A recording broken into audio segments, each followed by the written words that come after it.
ULY stock analysis. Should you buy or wait? I'm answering this in this short 1-minute video.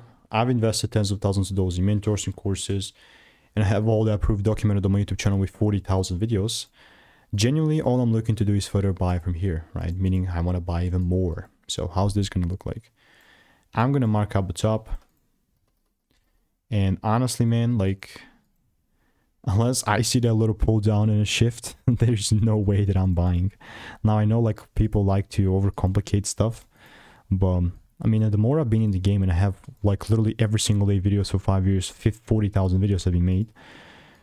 I've seen the data, I've seen what's actually working and what's not.